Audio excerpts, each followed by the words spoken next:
নমস্কার প্রিয় দর্শক বন্ধুরা, আজ আমি আপনাদের সাথে নিরামিষ ঢ্যাঁড়সের একটি রেসিপি শেয়ার করছি।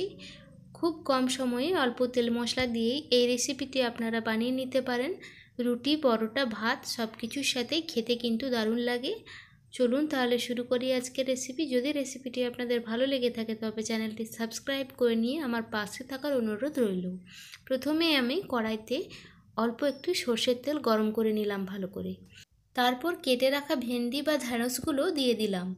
ঢ্যাঁড়সগুলোর দুই দিকের অংশটা কেটে অল্প করে বাদ দিয়ে নিয়েছি, তারপর গোটা গোটায় রেখেছি। আপনারা চাইলে দু টুকরো করে নিতে পারেন। এবার অল্প একটু লবণ দিলাম। আগে ভেন্ডিগুলো অল্প একটু ভেজে নিয়েছি, তারপর লবণ হলুদটা দিলাম। লবণ ও হলুদটা দেওয়ার পর ভেন্ডিগুলো আরও কিছুক্ষণ মিডিয়াম আঁচে ভেজে নিয়েছি। এবারে তুলে রাখছি। ঢ্যাঁড়স বা ভেন্ডিগুলো থেকে তেল ঝরিয়ে নিয়ে অন্য একটি পাত্রে তুলে রাখলাম।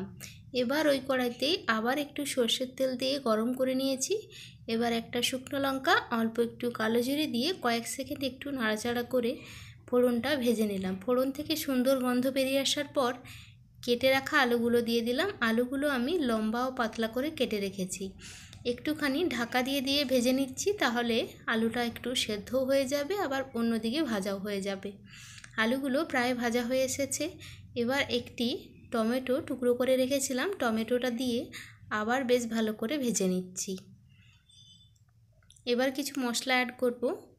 অল্প একটু হলুদ গুঁড়ো দিলাম, অল্প লঙ্কার গুঁড়ো দিচ্ছি, 1 চামচ আদার পেস্ট দিচ্ছি, অল্প জিরের গুঁড়ো দিলাম আর অল্প একটু ধনে গুঁড়ো দিলাম। এবার একটুখানি জল দিয়ে মশলাটা বেশ ভালো করে কষিয়ে নিতে হবে।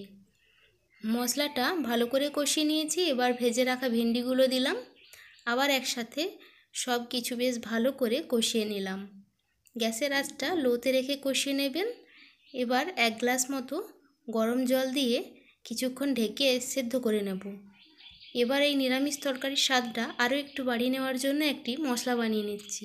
একটি ফ্রাই প্যানে 1/2 চামচ সর্ষে, 1/2 চামচ পোস্ত আর 1/2 চামচ গোটা জিরে হালকা করে একটু ভেজে নিয়ে গুঁড়ো করে নিয়েছি। এদিকে তরকারিটা প্রায় হয়ে এসেছে।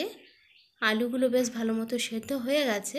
এবার নামানোর আগে ওই ভাজা মশলাটি 1 চামচ দিয়ে দিচ্ছি আর অল্প একটু চিনি দিচ্ছি।